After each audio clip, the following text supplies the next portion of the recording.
episode kali ini. Dan saya Cindy yang akan menemani Becky dalam diskusi kita pada hari ini. Pada podcast kali ini, saya hadir bersama teman-teman saya, Shirley, Becky, Rian, dan juga Yandri. Hai! Topik yang akan kita bahas pada episode kali ini cukup penting dan relevan. Peran Perserikatan Bangsa-Bangsa di Indonesia. Sebelum kita mulai, izinkan saya bertanya secara jujur. Sebelum melakukan riset mendalam untuk episode ini, apa yang terlintas di benak kalian ketika mendengar yang namanya PBB? Jujur saja, saya awalnya beranggapan bahwa PBB hanyalah sebuah forum rapat antar negara. Ternyata, pandangan itu perlu direvisi. Nah, agar kita semua tidak salah paham, mari kita ulas dari awal. Deki, kamu kan narasumber kita di bidang sejarah.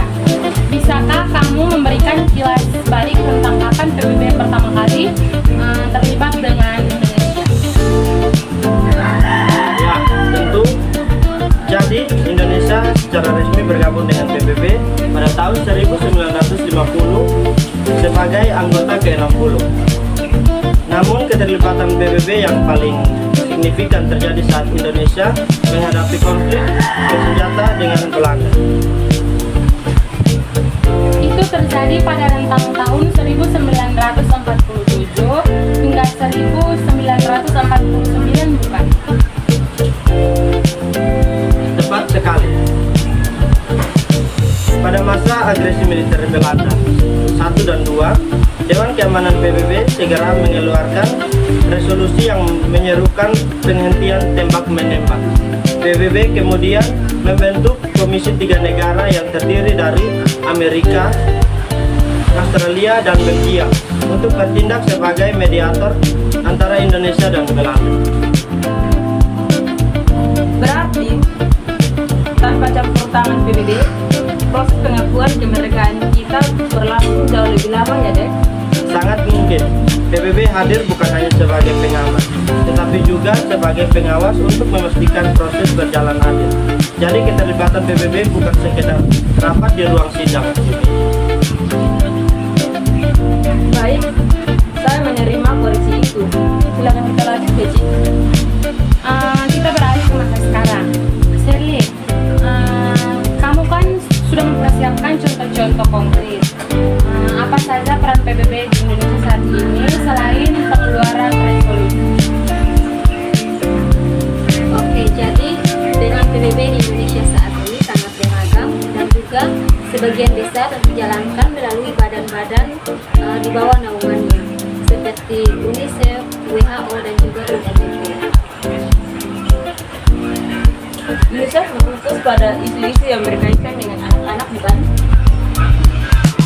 Benar sekali, Cindy. Sebagai contoh, pasca gempa bumi di Cianjur pada tahun 2022, UNICEF memastikan tersedianya tenda sekolah darurat, masukan air bersih, serta dukungan psikososial bagi anak-anak yang terdampak. Sementara itu, WHO juga berperan penting selama pandemi COVID-19, khususnya dalam mendukung distribusi vaksin dan juga edukasi kesehatan.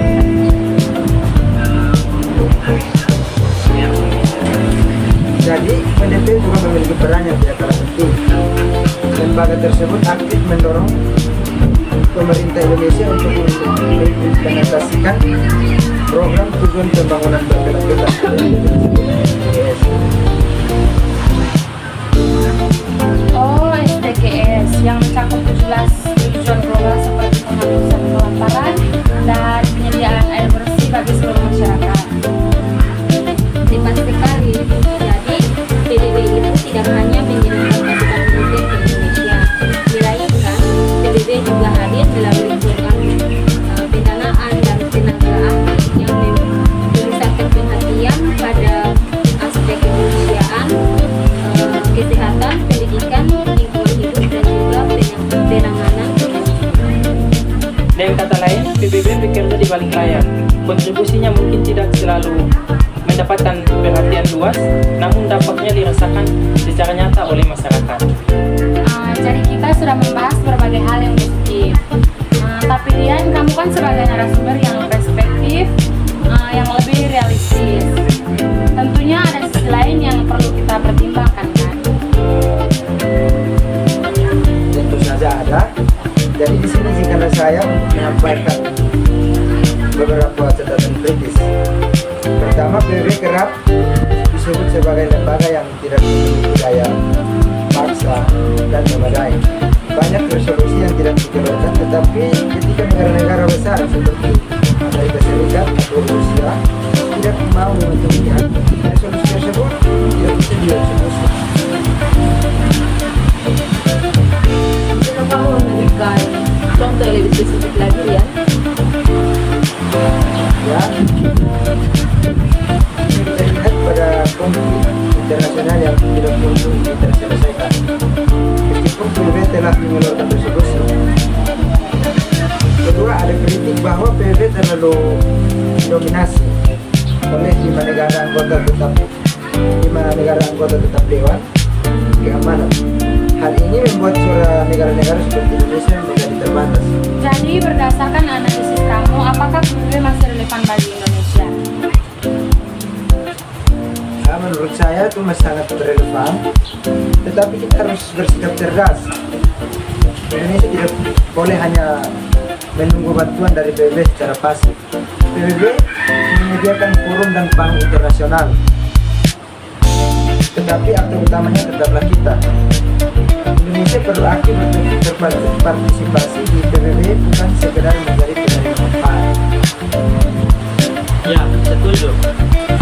Makanya dapat kita lihat bahwa Duta Besar Indonesia di PBB saat ini cukup vokal dalam menyuarakan isu-isu global seperti konflik Palestina dan Myanmar.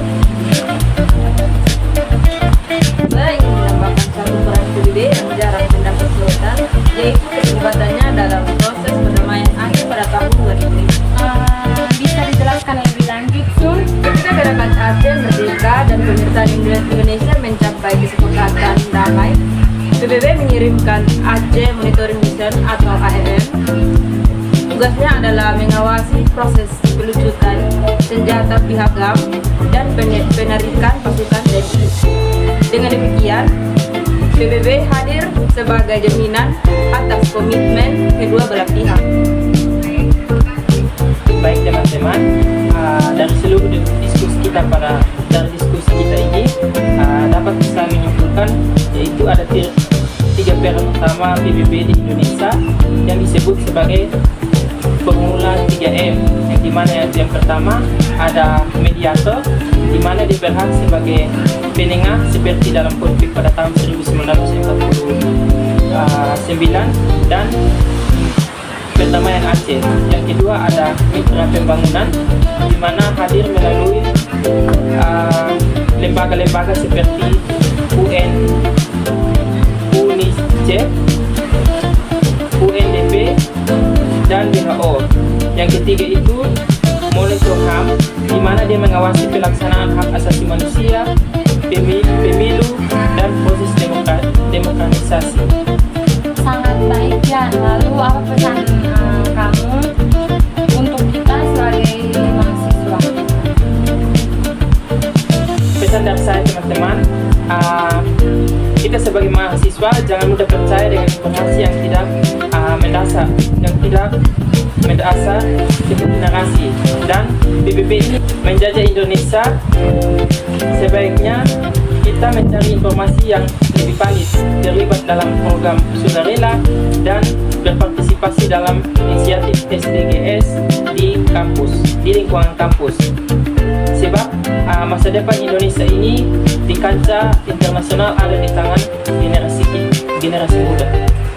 Nah, jadi kali ini diskusi kita pada episode ini mengenai peran PBB di Indonesia. Nah, jadi kesimpulannya PBB telah lahir bersama Indonesia sejak tahun 1945 hingga saat ini. Dari menjaga kemerdekaan, memberikan bantuan saat bencana, hingga mendorong kemajuan di bidang pendidikan dan pembangunan berkelanjutan. Kita memahami bahwa PBB bukan musuh, bukan pula solusi atas segalanya. PBB adalah mitra, dan kemitraan yang baik membutuhkan partisipasi aktif dari kita.